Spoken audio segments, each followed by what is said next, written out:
ماں باپ کے حقوق کی جب بات آتی ہے، دنیا سے ان کے رخصت ہو جانے کے بعد بھی، دنیا سے ان کے چلے جانے کے بعد بھی ان کے حقوق ہم سے متعلق ہوتے ہیں۔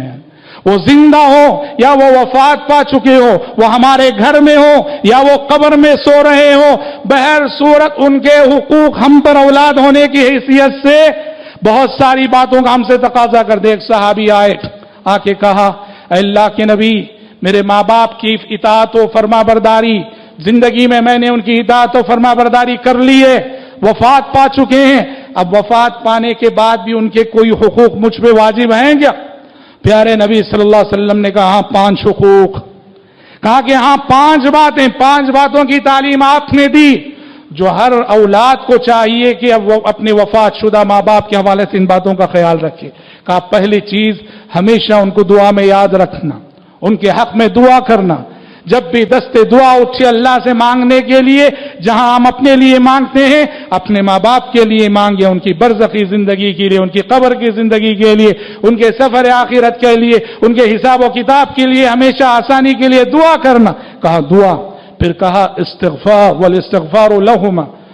استغفار دعا میں آ گیا، لیکن خاص طور پر جس دعا کی ضرورت ہوتی ہے وہ دعائے مغفرت ہے، اور دعائے مغفرت کوئی بھی کرے وہ فائدہ پہنچائے گی، لیکن سب سے زیادہ جن کی دعائے مغفرت فائدہ پہنچاتی ہے وہ ہے اولاد۔ اولاد جس خلوص سے مغفرت کی دعا کرے گی، اولاد جس طرح سے تڑپ کر دعا کرے گی، اولاد جس درد سے دعا کرے گی دوسرے اس درد سے نہیں کرتے۔ اس لیے ماں باپ کو قبر کی برزخ کی زندگی میں سب سے زیادہ اولاد کا استغفار جو ہے فائدہ پہنچاتا ہے۔ کہا الاستغفار لہما،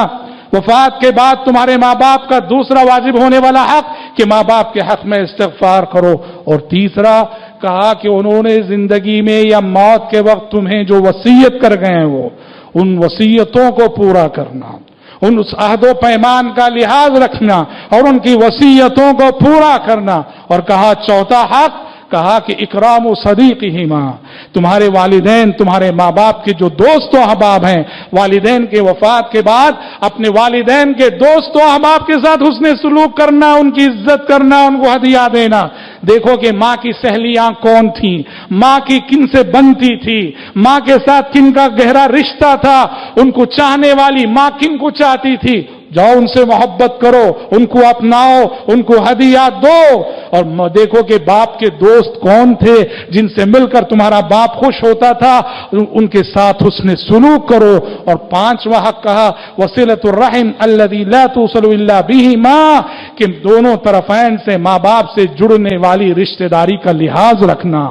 ماں سے جڑنے والے رشتہ دار ننیال اور باپ سے جو رشتہ داری ددیال، ننیالی اور ددیالی رشتوں کا زندگی میں ہمیشہ لحاظ رکھنا،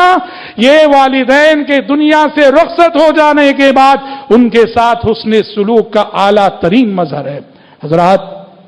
سچ کہیں، کامیابی دنیا کی ہو کہ آخرت کی، کامیابی کا مختصر سے مختصر راستہ اگر چاہتے ہو تو یہ ماں باپ کی اطاعت و فرما برداری۔ سعادت مندی دنیا ہو کہ آخرت کی، دنیا اور آخرت کی سعادت مندی مختصر سے مختصر عمل کے ذریعے حاصل کرنا چاہتے ہو، یہ ماں باپ کی اطاعت و فرما برداری ہے۔ رتبے، مرتبے، اعلیٰ درجے دنیا اور آخرت میں، اعلیٰ درجے اور اعلیٰ رتبے اور اعلیٰ مراتب کے حقدار بننا چاہتے ہو تو اس کا سب سے مؤثر ذریعہ ماں باپ کی اطاعت و فرما برداری ہے۔